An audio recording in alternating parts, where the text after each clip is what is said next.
तो सब ये क्या मजाक है? भाई साहब मैं मजाक नहीं कर रहा हूँ, यही है उस आदमी का चेहरा, ऐसा ही दिखता है वो। मैं जानता था, मुझे बिल्कुल पता था ये कुछ ऐसा करेंगे जिससे सारा केस उलट जाए। क्या बात कर रहे हो यार तुम? मैं ऐसा क्यों करूंगा? क्या हो गया तुम्हें? अभिजीत ये क्या कह रहे हो तुम? ये उसी आदमी का चेहरा है सर, मजाक क्यों करेंगे? क्योंकि डॉक्टर साहब ने जो चेहरा बनाया है वो मूर्ति का चेहरा है, सुमित जी का चेहरा है जो 39 साल पहले मर चुके हैं। इस चेहरे में सिर्फ मूंछ लगाना बाकी। क्या बात कर रहे हो? ये आप बताइए, आपने बनाया है चेहरा? तो मैंने तो वही बनाया है जो मुझे खोपड़ी ने बताया, मैंने तो मूर्ति देखी भी नहीं है यार। तो आप देख लीजिए, ये मूर्ति है। ये तो वाकई वही चेहरा है जो मैंने बताया। ऐसा कैसे हो सकता है? सर ये आदमी 39 साल पहले मर चुका है, आज जिंदा होता तो 80 साल का होता। और आपने कहा था ना कि ये मरा हुआ आदमी 45 साल का। कैसे पॉसिबल है? आई एम सॉरी बॉस, मुझे छुट्टी चाहिए। वो आप देखो सर, पहले हम ये पता लगाने की कोशिश कर रहे थे कि लाश को मूर्ति में रखा कैसे गया। अब हमें ये पता लगाना है कि सुमित जी की लाश सुमित जी की मूर्ति में आई कैसे और क्यों। सर कुछ पता चला उस लाश के बारे में? देखिए उसी के बारे में हम लोग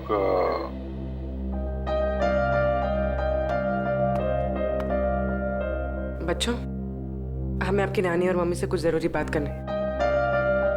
और बातें ऐसी हैं जो आप लोगों को नहीं सुननी चाहिए, तो आप लोग प्लीज अंदर जाइए। क्यों? हम क्यों नहीं सुन सकते?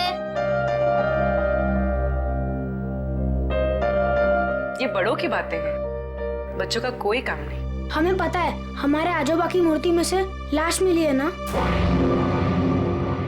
आप उसी के बारे में बात करने आए हो ना? हाँ, और कुछ जरूरी बातें हैं। आप लोग अच्छे बच्चे हो ना? हो ना? प्लीज अंदर जाओ।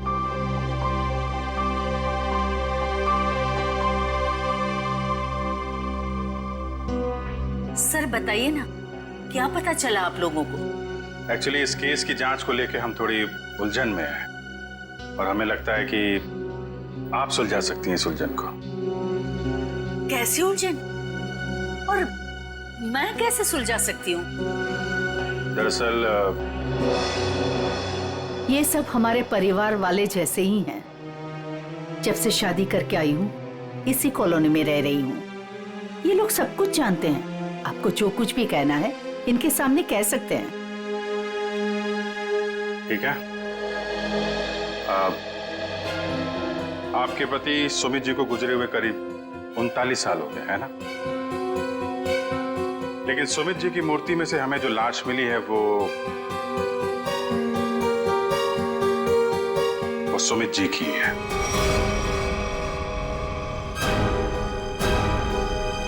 ये कैसे हो सकता है? ऐसा ही हुआ है, ये देखिए।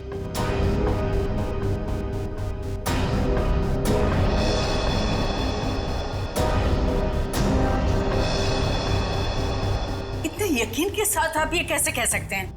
हाँ, ये हो ही नहीं सकता। जरूर कुछ भूल हुई है आप लोगों से। कोई भूल नहीं हुई। ये एक साइंटिफिक मेथड है जिसमें लाश की खोपड़ी का चेहरा बनाया गया है और यही चेहरा बना है सुमित जी का। लेकिन मेरे पिताजी की लाश कैसे आ सकती है? ये मुमकिन नहीं है। वही तो, लाश की उम्र करीब 45 साल की है। आपके पिताजी जिंदा होते तो 80 साल के ऊपर के होते हैं। अब बात यह है कि 80 साल का आदमी 45 साल का कैसे हो गया? ये मैं कैसे जान सकती हूँ? अब आपको नहीं पता तो हमें कैसे पता होगा? चेहरा तो बिल्कुल आपके पति का ही है। सर, उनकी मौत के बाद उनका अंतिम संस्कार मैंने ही किया था। अगर किसी ने लाश बदल दी हो या कहीं किसी तरह वो जिंदा भी होते तो भी 80 साल का इंसान 45 साल का हो ही नहीं सकता। वही तो, यही बात हमें परेशान कर रही है। अच्छा, आपके परिवार में कोई ऐसा आदमी था जो बिल्कुल सुमित जी से मिलता जुलता हो? नहीं, जब से मैं उन्हें जानती हूँ या जब से मेरी शादी हुई है, मैंने तो ऐसा किसी को नहीं देखा जो उनकी तरह दिख रहा हो।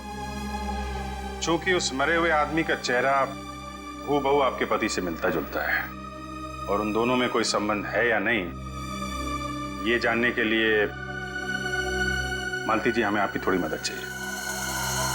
कैसी मदद? अगर आपको बुरा ना लगे तो हमें आपका डीएनए उस मरे हुए आदमी से मिला के देखना होगा। यही एक तरीका है सच्चाई को जानने का।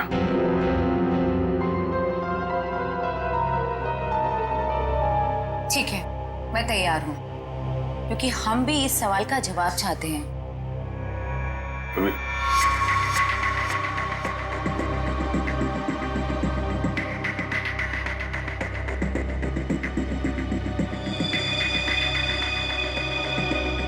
Thank you. हम फिर मिलेंगे और तब जब आपके साथ मिलेंगे।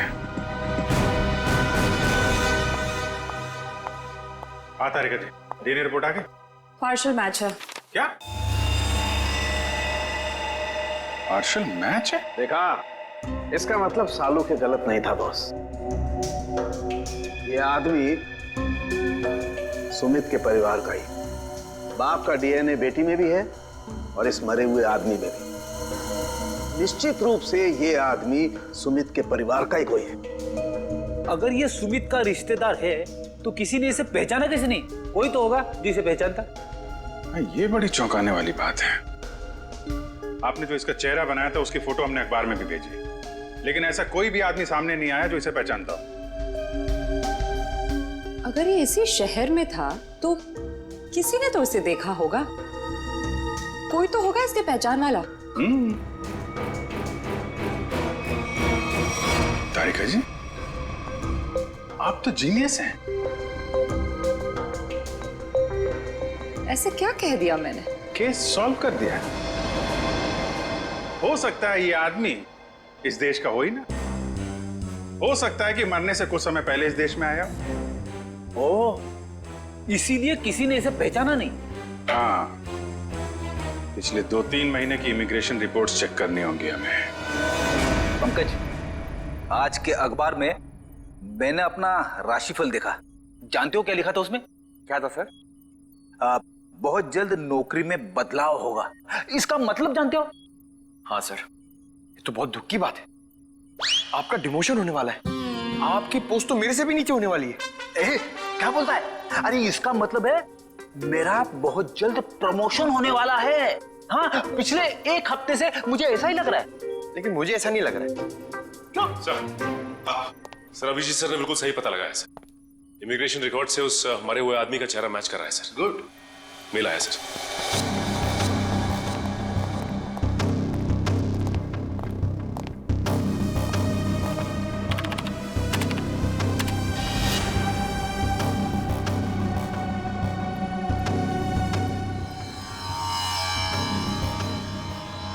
सचिन, ये तो बिल्कुल सुमित जैसे ही दिखता है।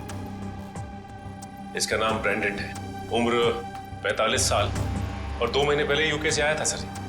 मतलब आते ही मौत हो गई उसकी। सर इसका नाम तो अंग्रेजों जैसा है पर लगता है इंडियन है। इस ब्रेंडन का घर का पता, फोन नंबर कुछ है? हाँ सर, जरूर है। पूर्वी, इस नंबर पे फोन करो। घर का ही फोन नंबर होगा ही। उसके माता पिता से बात करो, मगर सावधानी से। शायद उन बेचारों को पता भी नहीं होगा ब्रेंडन के साथ क्या हुआ है। और देखो बातचीत में कुछ पता चलता है क्या इस ब्रेंडन के बारे में। सर। हाँ सर, मैं सीआईडी छोड़ रहा हूं। अब और बर्दाश्त नहीं होता। मैं पागल हो जाऊंगा। क्यों? ऐसा क्या हो गया? इस केस में बहुत कंफ्यूजन है और सबसे बड़ी बात तो यह है कि वह आदमी अंग्रेज निकला। मेरा दिमाग फट जाएगा सर। मैं भी छुट्टी पे जा रहा हूँ सालू के साथ। अभी जाओ, अभी जाओ, इसी वक्त बोरिया भी सरा बांधो, निकल जाओ सीआईडी से। जाओ और कुछ समय बिताओ अपनी बीवी के साथ, शायद कुछ अकल आ जाएगी। जाओ। सर, आपका राशिफल तो सही निकला। नौकरी में बदलाव मतलब आपका रेजिग्नेशन, इस्तीफा।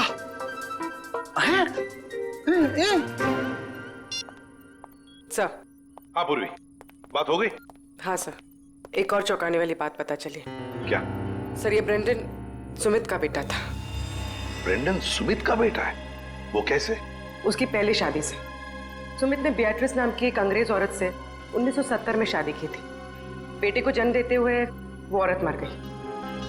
बीवी की मौत के बाद उसका दिल टूट गया और वो अपने इस बेटे को लेकर इंडिया वापस आना चाहता था, लेकिन उसकी बीवी के घर वालों ने बच्चे को आने नहीं दी, इसलिए बच्चे को नाना नानी के पास छोड़कर वो इंडिया आ गया। और इंडिया में आने के बाद उसने अर्चना से शादी की और अपनी पिछली जिंदगी मिटा दी, किसी को कुछ भी नहीं बताया। और इसीलिए सुमित के इस बेटे ब्रेंडन के बारे में यहाँ पे किसी को भी कुछ पता नहीं था। Yes sir. हाँ, लेकिन ये ब्रेंडन इंडिया आया क्यों? क्यों आया ये?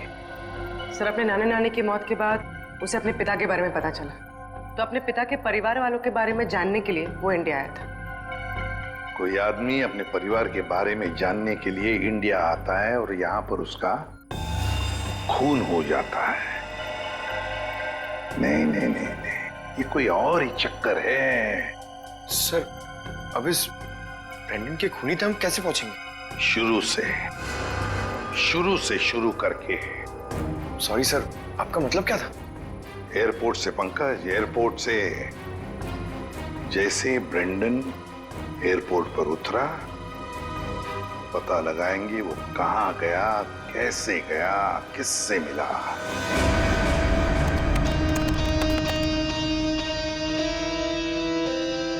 सर, ये फुटेज एयरपोर्ट के अराइवल गेट की है सर, जब ब्रेंडन इमिग्रेशन से बाहर निकल चुका था। सर, ये रहा ब्रेंडन, ये कैप वाला आदमी ब्रेंडन से मिलने आया? कैप की वजह से उसका चेहरा ठीक से दिख नहीं रहा। जरा जूम करो उसमें।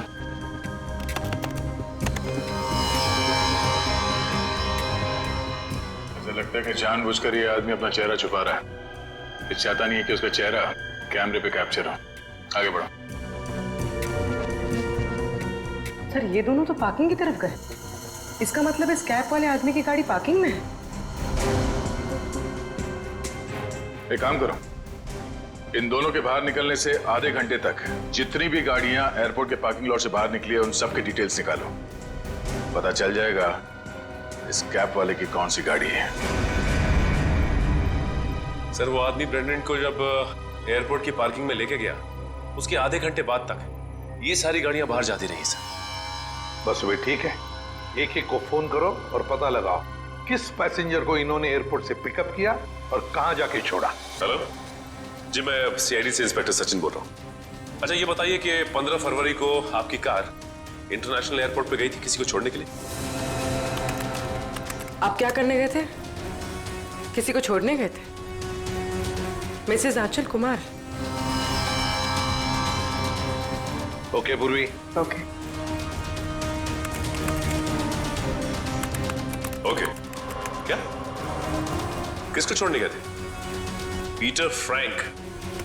अच्छा, ये कौन सी फ्लाइट से आए? ओके।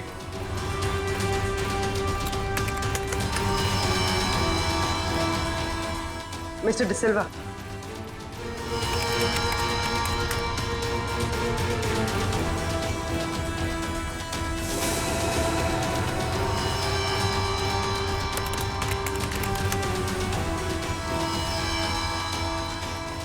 ओके पूर्वी, अब बचा है सिर्फ एक नंबर, ये VH 543259। और सर, ये नंबर किसी मिस्टर अनिल के नाम पे, जो कि लोनावाला के बंगलों पे रजिस्टर्ड है सर। लेकिन ये आदमी फोन नहीं उठा रहा है सर। फोन नहीं उठा रहा है? लगता है ये अनिल ही पिकअप करने आया था ब्रेंडन को एयरपोर्ट पर। सर, कहीं इस अनिल ने तो ब्रेंडन का खून नहीं किया? हो सकता है पूर्वी, एक बात तो पक्की है, इस अनिल का जरूर कोई ना कोई संबंध है ब्रेंडन के खून के साथ। सरकार के रजिस्ट्रेशन के हिसाब से अनिल जी का घर यही है। काफी पैसे वाला लगता है ये अनिल जी। इतना बड़ा बंगला, वो कार। लेकिन इस अनिल जी को ब्रेंडन से क्या काम पड़ गया? सर, मुझे तो लगता है कि इस ब्रेंडन को इंडिया में कोई जानता ही नहीं होगा। तो ब्रेंडन को इंडिया में कोई जानता नहीं था, तो ये अनिल एयरपोर्ट क्यों गया था उन्हें लेने? उसके बाद ये ब्रेंडन गायब कहाँ हो गया? कोई दरवाजा खोल क्यों नहीं रहा? जी, कौन है आप लोग और क्या चाहिए? आपके मालिक अनिल जी से मिलना है। कहाँ है वो? वो नहीं है। आप क्यों पूछ रहे साहब?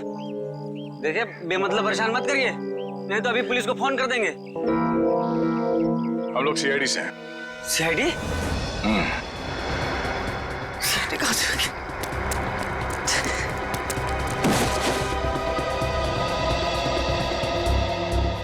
अब ये हमारे किसी काम का नहीं है। लगता है अनिल जी उसी तरफ है जिस तरफ ये भाग रहा है। चलो देखते हैं।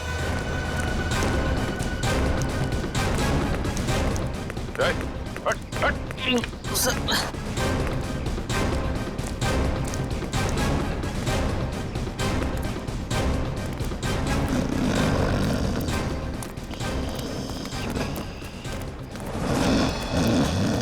लगता है यही अनिल जी है।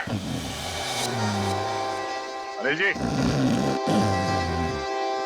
मालिक और नौकर एक साथ शराब पी रहे थे यहाँ पे। अनिल जी, अनिल जी, जी। हम ये जानने आए कि कुछ महीने पहले आप ब्रेंडन को एयरपोर्ट से लेकर कहाँ गए थे? एयरपोर्ट? ब्रेंडन? मैं कुछ नहीं समझ पा रहा यार, क्या बोल रहे हो तुम? हम ये कह रहे हैं कि ब्रेंडन को लेके आप एयरपोर्ट से आए थे और ये हमने सीसीटीवी फुटेज में देखा है।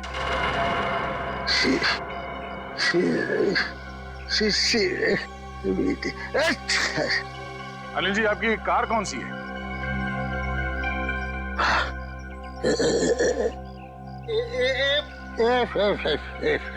सच्चाई तो ये है कि ना तो ये बंगला आपका है और ना ही वो कार।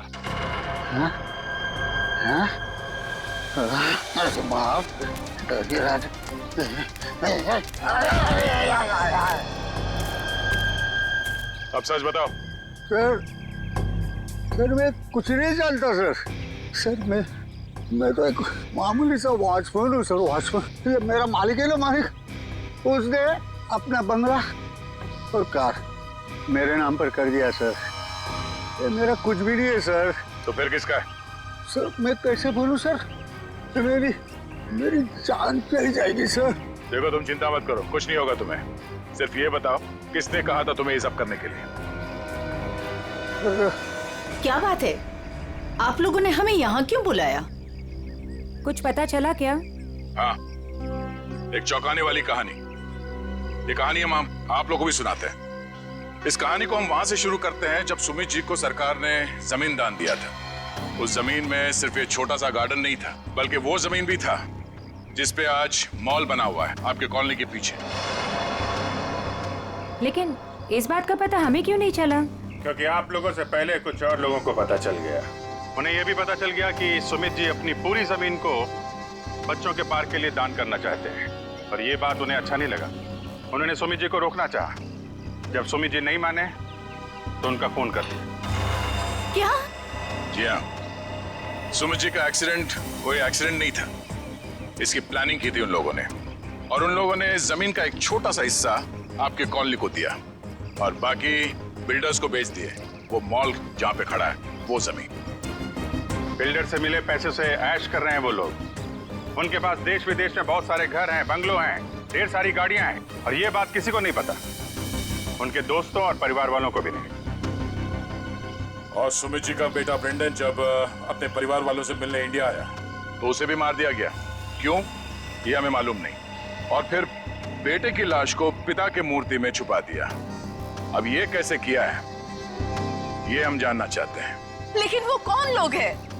यही हैं वो लोग। सच तो ये इसी कॉलोनी में रह रहे हैं, धोखे और खून से कमाए हुए पैसों पर ऐश कर रहे हैं, लेकिन हम उन्हें जानते हैं।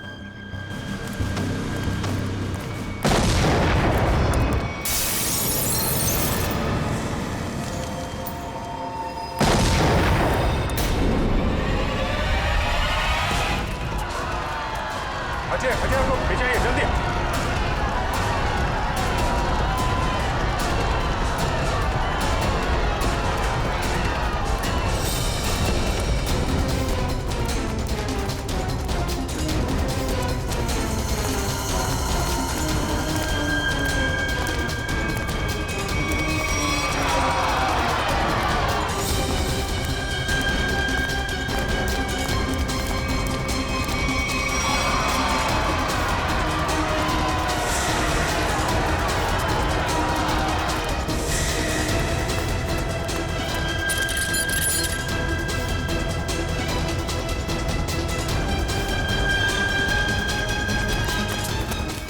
आनंद आनंद संभालना यार। अरे अरे क्या हो रहा है ये?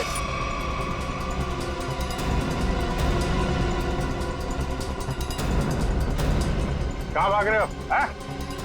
अरे सर उतारिए हम लोगों को। सर मर जाएंगे हम। सर नीचे उतारिए प्लीज। सर हमने तो तुम दोनों का नाम भी नहीं लिया था। हाँ, मगर तुम लोगों के लोनावले वाले बंगले पे गए थे हम लोग। नीचे उतारिए ना। अरे तुम लोग तो वैसे ही गिरे हुए आदमी हो। सुमित जी और ब्रेंडन का खून किया तुम लोगों ने। नहीं सर। वैसे हमें पता चल गया, तुम लोगों को मालूम पड़ गया था कि तुम्हारे करतूत के बारे में हमें पता चल गया। सर नीचे उतारिए प्लीज। इसलिए कॉलोनी वालों की जान को नुकसान पहुंचा है। हाँ? और अब उसका भगदड़ का सहारा लेके भाग रहे तुम लोग। सर उतारिए हमें। सर नीचे उतारिए प्लीज। नीचे उतारिए मर जाएंगे सर। सर नीचे उतारिए ना।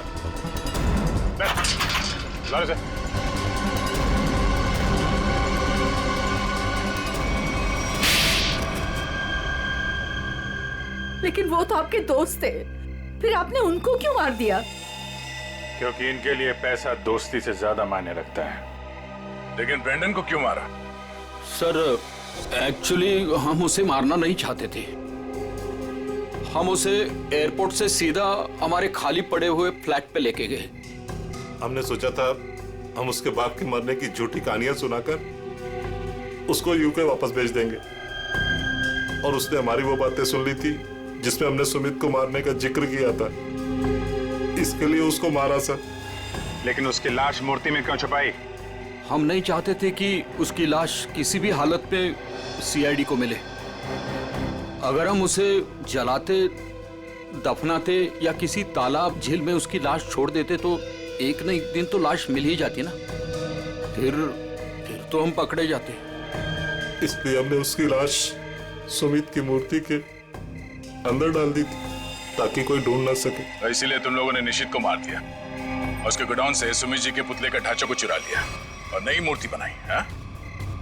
लेकिन तुम लोगों ने मूर्ति जब बदली तो कॉलोनी वालों को कैसे नहीं पता चला? वो सर हमने एक दिन पूरे कॉलोनी वालों को रात के खाने की दावत दी थी और हमने उनके खाने में नींद की गोलियां डालती थी। अच्छा, जब सारी कॉलोनी सो गई तो पुरानी मूर्ति की जगह नई मूर्ति रख दी। अगर अवनी अपने कार से उस मूर्ति को ठोकर नहीं मारती तो इनके काले कारनामों से पर्दा नहीं हटता। लेकिन सच्चाई में एक ताकत होती है जो कभी छुपती नहीं, और जुर्म में भी वही कमजोरी होती है, वो भी कभी छुपती नहीं। इन्हें हमारे हवाले कर दीजिए, इन्हें सजा अब हम देंगे। हाँ सर, इन्होंने हमें धोखा दिया है, ये हमारे गुनहगार है। नहीं सर, हमें अरेस्ट कर दो, ये लोग मार डालेंगे। हमें अरेस्ट कर लीजिए सर। तुम्हें सजा देने का हक अगर हमारे हाथ में होता तो हम तुम्हें इनके हवाले कर देते। हमारे हाथ बंधे हुए हैं, वरना निखिल, पंकज ले जाओ इन्हें।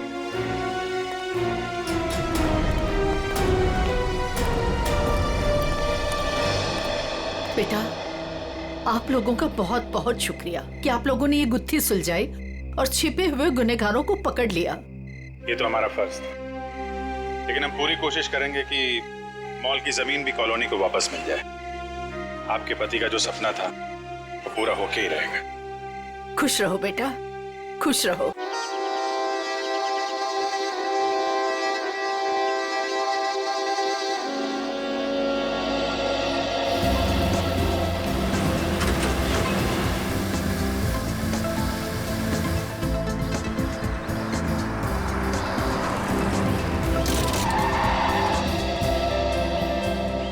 अवनी, एक काम करो, गाड़ी को रिवर्स गियर में लगाओ। हाँ, लेकिन मुझे डर लग रहा है, पता नहीं गाड़ी कहीं इधर उधर चली गई तो। कुछ नहीं होगा, जैसा मैं बोलता हूँ वैसा करती जाओ। ओके, एक काम करो, गाड़ी को रिवर्स गियर में लगाओ और धीरे धीरे क्लच दबाओ और धीरे धीरे एक्सीलेटर छोड़ो, बस। अपनी बेटा, हम सिखा देते हैं तुम्हें गाड़ी चलाना, रमेश को तो वैसे भी ठीक से नहीं आता है। अरे काका, आप साइकिल चलाना तो ठीक से जानते नहीं है, गाड़ी क्या चलाएंगे? हाँ काका, आप ही सिखा दीजिए तो अच्छा है। ये तो सारा दिन फोन पे लगे रहते, मेरी तरफ ध्यान भी नहीं देते। अच्छा, एक काम करो, गाड़ी को रिवर्स गियर में लो। हाँ, हेलो,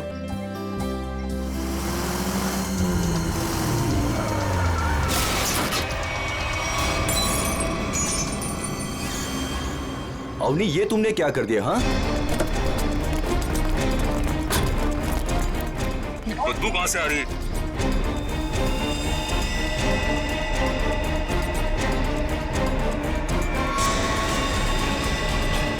इसके अंदर लाश कहाँ से आ गई? इसमें से बदबू भी कितनी आ रही है? हे भगवान, इन्होंने तो लाश देख ली।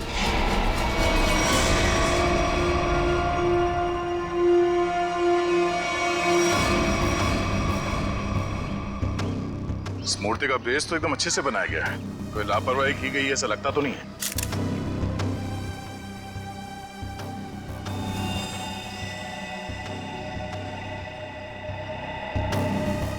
मगर इस मूर्ति में इसको रखा क्यों होगा? और वो भी ऐसे चहल पहल वाली कॉलोनी के बीच में रखी गई मूर्ति, वो भी ऐसे कॉलोनी के बीचों बीच जहां पे इतनी चहल पहल है।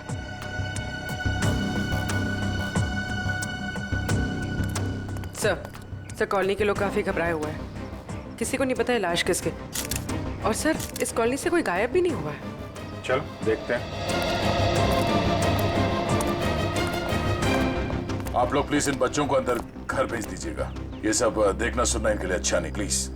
बच्चों घर जाके खेलो, जाओ। माँ, आजोबा की मूर्ति में क्या था और उससे इतनी बदबू क्यों आ रही थी? घर आके बताती हूँ। बच्चों मम्मी की बात सुनना चाहिए, हा? जाओ घर के अंदर जाओ। आपके बच्चे ने कहा कि ये मूर्ति उनके दादाजी की? जी, मेरे पिताजी की मूर्ति थी, सुमित प्रकाश नाम था उनका। उनकी मूर्ति क्यों बनवाई थी? मेरे पति एक इंजीनियर और साइंटिस्ट थे। सूखे इलाकों के लिए उन्होंने एक नई सिंचाई पद्धति का आविष्कार किया था। इसी से खुश होकर गवर्नमेंट ने उन्हें ये जमीन दान में दी थी। और सुमित जी इतने महान थे कि उन्होंने वो जमीन कॉलोनी को दान कर दी थी, और हमने उसी जमीन पर ये बच्चों के लिए ये पार्क बनवा दिया। इसीलिए हमने उनके सम्मान में इस पार्क में उनकी मूर्ति लगवाई। देखिए, ऐसा लगता है कि किसी ने हाल में इस लाश को मूर्ति में छिपाया है। हाँ, कुछ महीनों पहले। आप लोग बता सकते हैं कि मूर्ति यहाँ कब लगाई गई थी? क्योंकि शायद लाश को उसी वक्त अंदर रखा गया था। ये क्या कह रहे हैं सर? ऐसा हो ही नहीं सकता। सुमित जी जिस साल गुजर गए उसी साल ये मूर्ति वहां लगवाई गई थी। कम से कम 39 साल हो गए। 39 साल पहले? तो ये हो सकता है कि जब हाल फिलहाल में मूर्ति बदली गई हो या फिर इसकी मरम्मत की गई हो, तब ये लाश इसमें डाल दी गई हो। जी नहीं, जब से ये मूर्ति लगवाई गई है तब से ना इसकी मरम्मत हुई है और ना इसे बदला गया। ऐसे कैसे हो सकता है? कुछ महीनों पहले मरे हुए आदमी की लाश इतनी पुरानी मूर्ति के अंदर कैसे हो सकता है? शायद ऐसा हुआ हो कि रात के अंधेरे में ये काम हुआ हो और आप लोगों को पता नहीं चला।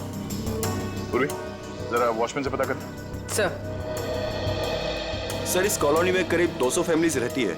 अगर किसी ने रात को पुतला बदला होता, किसी ने तो देखा होता, लेकिन यहाँ तो किसी ने कुछ देखा ही नहीं।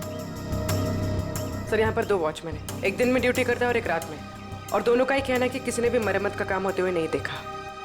कमाल है, अगर कोई काम हुआ नहीं है तो फिर ये लाश मूर्ति के अंदर आई कैसे है? सचिन, 39 साल पहले ये ब्रॉन्ज की मूर्ति खड़ी की गई हो, तब से लेकर आज तक ना किसी ने उसकी मरम्मत की, ना उस मूर्ति को बदल दिया। हाँ सर, 1976 की बात है सर। हाँ, और आज उस ब्रॉन्ज के पुतले के अंदर मिलती है एक लाश, और कॉलोनी के 40 लोग कहते हैं कि उन्होंने कुछ देखा तक नहीं। कैसे हो सकता है मूर्ति के अंदर लाश? 2 ही तरीके आते हैं मेरे दिमाग में। एक, या तो पुरानी मूर्ति के अंदर लाश रखी, या फिर नई मूर्ति बनाकर उसके अंदर लाश डालकर उस नई मूर्ति को पुरानी मूर्ति की जगह रखी गई और पुरानी मूर्ति गायब कर दी गई होगी। सर, लेकिन ब्रॉन्ज की नई मूर्ति बनाने के लिए तो कई दौर से गुजरना पड़ा होगा। पहले तो उसने प्लास्टर ऑफ पेरिस का ढांचा तैयार किया होगा, फिर उस ढांचे से उसने नया सांचा तैयार किया होगा, और फिर कम से कम 1200 डिग्री सेल्सियस पे उसने उस ब्रॉन्ज को पिघलाकर उसमें डाला होगा, और फिर उसके टुकड़े किए होंगे। टुकड़ों को फिर वेल्डिंग करके जोड़ा गया होगा, फिर मूर्ति तैयार होगी तो उसे खड़ा कर दिया गया होगा। ये कुछ चुटकी भर में थोड़ी होता है, बहुत टाइम लगा होगा, बहुत टाइम लगा होगा। और सर लाश को मूर्ति में रखा गया होगा, मूर्ति को कॉलोनी में लाया गया होगा, और फिर पुरानी मूर्ति की जगह रखा गया होगा। पूर्वी, इतनी बड़ी मूर्ति कोई गोदी में उठाकर तो नहीं ला सकता। उसे लाने के लिए ट्रक या फिर कोई बड़ी गाड़ी लाई होगी। उसके साथ साथ उसे खड़े करने के लिए क्रेन लाया गया होगा। इतना सब अगर हुआ है, फिर भी कॉलोनी के लोग कहते हैं कि उन्हें कुछ मालूम नहीं, ऐसा कुछ हुआ ही नहीं। सर फिर तो पहला वाला तरीका इस्तेमाल किया गया होगा सर। बॉडी को कॉलोनी में लाया गया होगा और फिर मूर्ति में रख दिया गया होगा। मूर्ति को लेटाया गया होगा, उसके बाद उसके अंदर लाश को रखा गया होगा और फिर उसे खड़ा भी किया होगा। कैसे हो सकता है, कैसे हो सकता है ये? सर, इतना अजीब तरीका लाश को ठिकाने लगाने का, खूनी को ये सब करने की जरूरत क्या थी? वही तो, इतनी तकलीफ क्यों? लाश को ब्रॉन्ज की मूर्ति के अंदर ही क्यों? कोई ना कोई वजह तो जरूर होगी, पर है कौन ये? है कौन ये? लाश है किसकी? कैसे मरा ये? मरा या मारा गया? इस आदमी की उम्र 45 साल है और इसकी मौत इसके सर पे लगी चोट की वजह है। अरे sir sir sir sir, Hindi में बोलेंगे तो मुझे भी समझ में आएगा। क्या बोल रहे हैं? इस आदमी की उम्र 45 साल है और इसकी मौत इसके सर पर लगी चोट की वजह से हुई है। ये हुई ना बात। Thank you. और कुछ और बता सकते हैं? कोई जादू है? चुटकी बजाऊंगा हो जाएगा? अरे कोई जादू है जो चुटकी बजाऊंगा सब कुछ हो जाएगा? मन तो करता है चुटकी बजा दूं और ये आदमी गायब हो जाए। क्या बोले तुम? मतलब मैं कह रहा था साड़ुंके साहब, आप चुटकी बजा दे तो केस सॉल्व हो जाएगा। कितना किया है, ये तो कुछ भी नहीं है। हाँ, लेकिन अभी मेरा चुटकी बजाने का मूड नहीं। ठीक है, तो मैं उधर बजा लेता हूँ चुटकी। किधर चले जाते हो? हाँ देखिए आप, तारिका जी।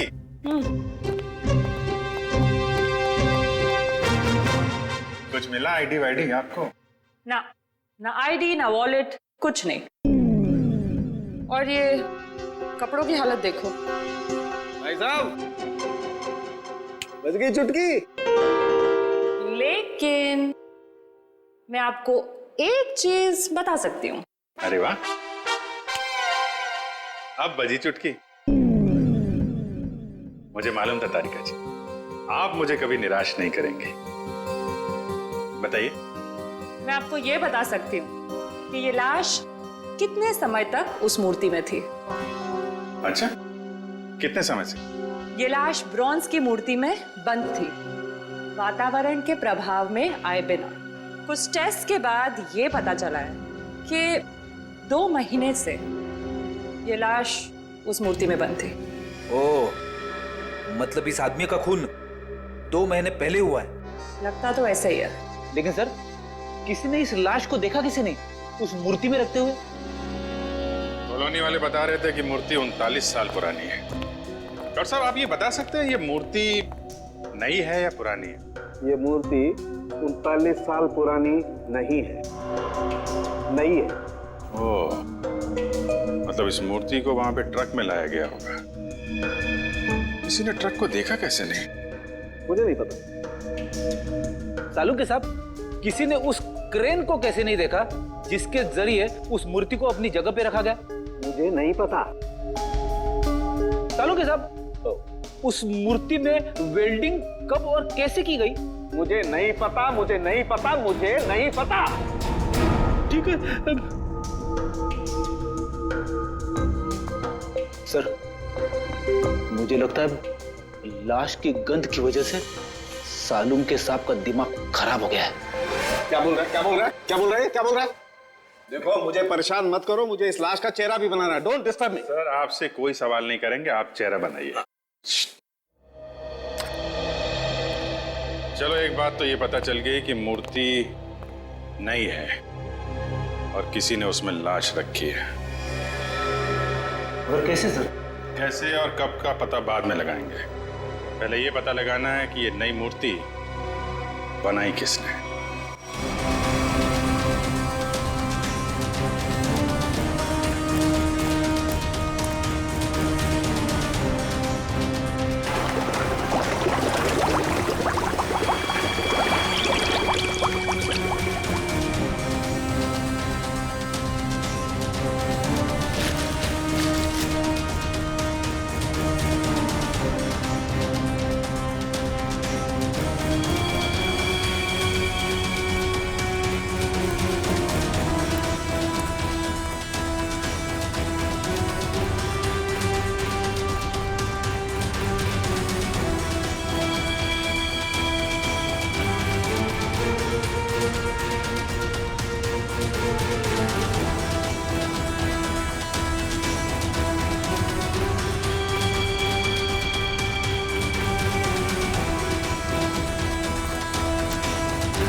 दुकान में तो कोई नहीं दिख रहा।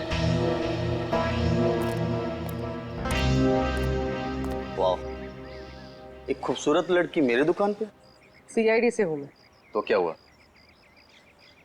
लगता है तुम्हारा दिमाग ठिकाने पे नहीं है मिस्टर कुमार। क्या? कुमार?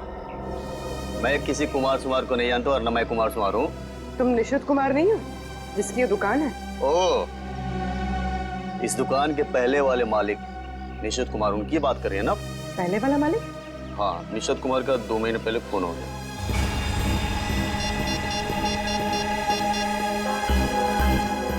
Hello, Abhijit sir.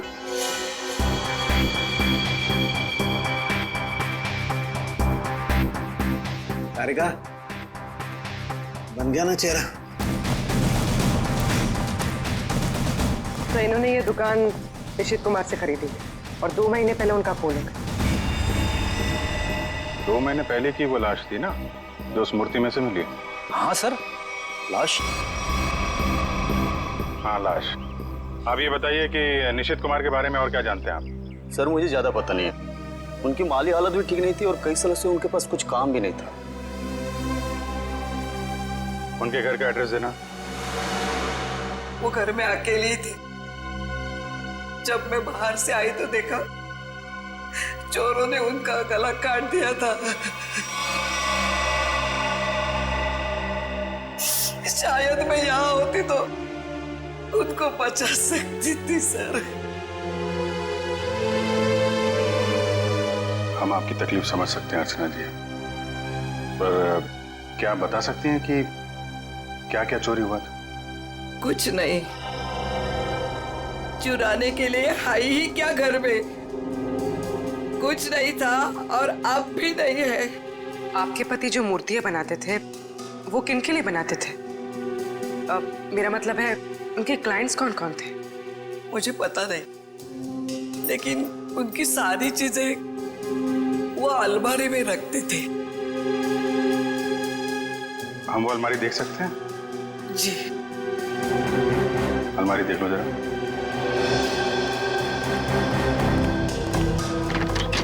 अर्चना जी, ऐसा भी हो सकता है कि ये चोरी का मामला ना हो।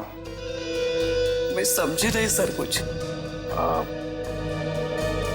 निशित जी का कोई दुश्मन भी था जो उनकी जान लेना चाहता हो? सर, मामूली सा शिल्पकार, उनका दुश्मन कौन हो सकता है?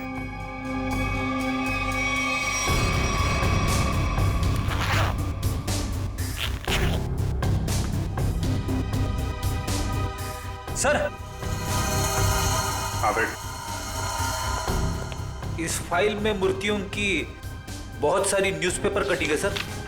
वो जो सारी मूर्ति बनाते थे ना, उसका सारा रिकॉर्ड इसी फाइल में रखते थे। और सर, ये देखिए। तो ये मामला है। सुमित जी की मूर्ति भी इन्होंने बनाई थी 1976 में। अर्चना जी, मूर्ति बनाने वाले अक्सर अपनी बनाई हुई मूर्तियों का एक ढांचा अपने पास रखते हैं कि अगर मूर्ति टूट फूट जाए तो दोबारा बना सके। निशित जी भी ऐसा करते थे क्या? हाँ हाँ, उसके वो सारे ढांचे पिछले बाजू रखते थे। हम वो जगह देखना चाहेंगे।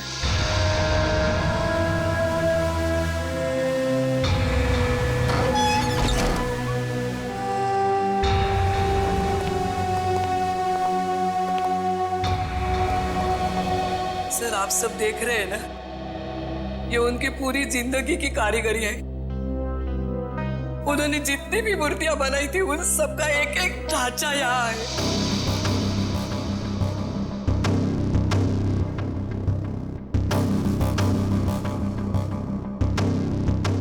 वो वाला नहीं दिख रहा है? कौन सा वाला? वो सुमित जी की जो मूर्ति का ढांचा है। वो उस तरफ होना चाहिए।